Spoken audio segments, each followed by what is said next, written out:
नौवें नवरात्रि के दिन सनातन धर्म की जय।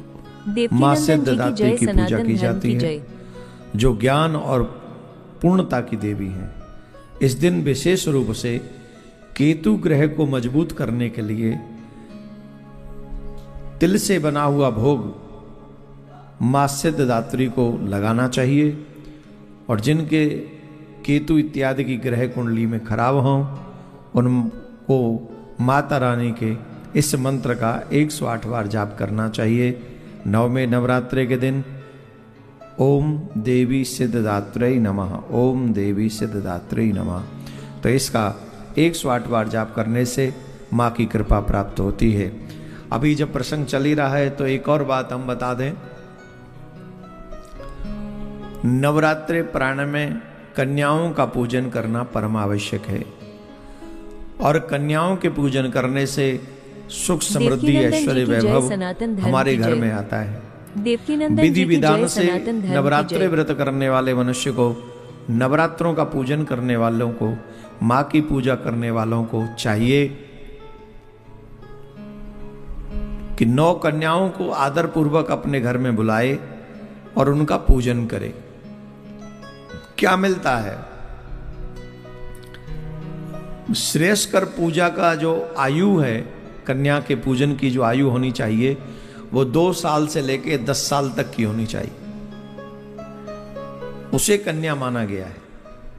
2 साल से लेके 10 साल तक की कन्या का पूजन करने का विधान बताया गया है। और बहुत सुंदर बात है, हम बताते हैं किस कन्या की, कौन सी उम्र की कन्या का पूजन करने से और कितनी कन्याओं के पूजन करने से क्या मिलता है। पहला तो ये समझे, एक कन्या के पूजन करने से धन और ऐश्वर्य की प्राप्ति होती है। जय सनातन धर्म की जय। 2 कन्याओं के पूजन करने से सुख और सुविधाओं में बढ़ोतरी होती है। 3 कन्याओं के पूजन करने से धर्म, अर्थ, काम, मोक्ष की प्राप्ति होती है। 4 और 5 कन्याओं की पूजा की विधि, 4 और 5 कन्याओं का पूजन करने से बुद्धि और विद्या प्राप्त होती है। 6 कन्याओं से उनका पूजन करने से कार्यों में सफलता मिलती है, असफलता का नाश हो जाता है। 7 कन्याओं के पूजन करने से जो श्रद्धा पूर्वक 7 कन्याओं का, और उन कन्याओं की आयु हो 2 वर्ष से 10 वर्ष तक की आयु उनकी हो, और 7 कन्याओं का अगर व्यक्ति श्रद्धा पूर्वक पूजन करे तो मोक्ष तक का द्वार इससे खुल सकता है। 8 कन्याओं से पूजन करने से अष्टलक्ष्मी की कृपा प्राप्त होती है, आशीर्वाद मिल जाता है। और 9 कन्याओं का पूजन करने से सुख और समृद्धि जो भी व्यक्ति चाहता है उसकी मनोकामना पूर्ण हो जाती है। इस तरीके से विशेषतः नवरात्रों में 9 कन्याओं का पूजन करना चाहिए। अब किस आयु की कन्या का पूजन करने से किस फल की प्राप्ति होती है, इसको भी ध्यान से एक बार सुन। जी की जय सनातन धर्म की जय। देवकीनंदन जी की 2 वर्ष की कन्या जिसे कुमारी रूप माना गया है,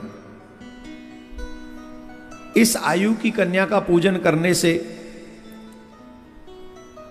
दुख और दरिद्रता का नाश हो जाता है, गरीबी दूर हो जाती है, दरिद्रता नष्ट हो जाती है। जो लोग 2 वर्ष की कन्या का पूजन करते हैं। 3 वर्ष की कन्या त्रिमूर्ति रूप में मानी गई।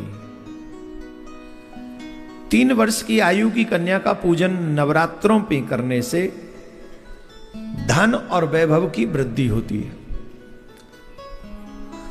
4 वर्ष की कन्या जिसे कल्याणी कहा गया है, मातुम कल्याणी, हे मातुम कल्याणी हो।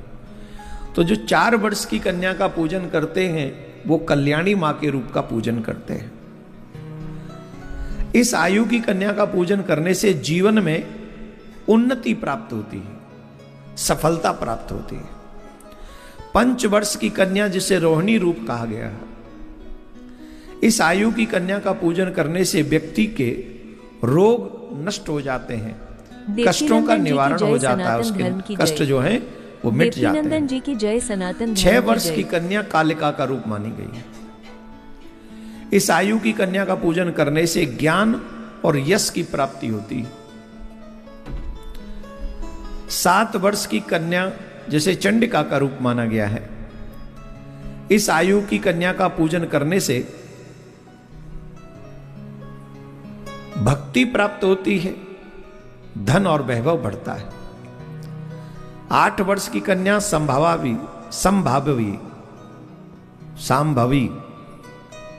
कई बार उच्चारण में होता है।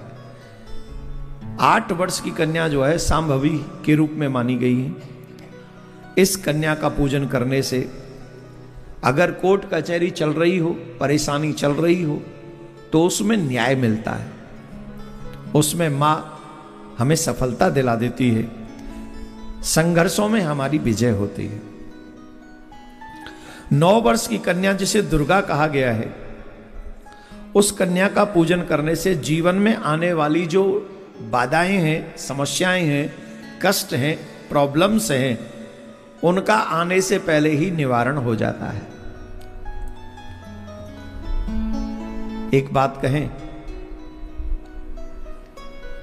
जो समस्या हमने बताई है, अगर आपके जीवन में इनसे संबंधित कोई समस्या हो तो उस आयु की कन्या का पूजन आप अवश्य करिए। ये बात हम अपने मन से नहीं कह रहे, कोई जादू टोना नहीं है। नवरात्रि में 9 देवियों का पूजन होता है और वो मां 9 के 9 दिन आपके कर्म क्रिया को देखती हैं। अगर आप उनका पूजन उस भाव से करेंगे, उस आयु की कन्या का करेंगे जिसे शास्त्र और पुराणों में वर्णित किया गया है, लॉस तो कुछ नहीं होगा, लाभ ही लाभ होगा। तो ये ट्राई अवश्य कर लेना चाहिए। और नवरात्रि में कन्या पूजन के बाद, हवन करने के बाद, ये किस समय हम लोग 27 तारीख को नौमी हम लोग करेंगे, तो पारायण का समय रहेगा 10:06 से 2:10 तक का पारायण का समय रहेगा नौमी के दिन, जिस दिन हम पारायण कर सकते हैं। बोलो राधे राधे।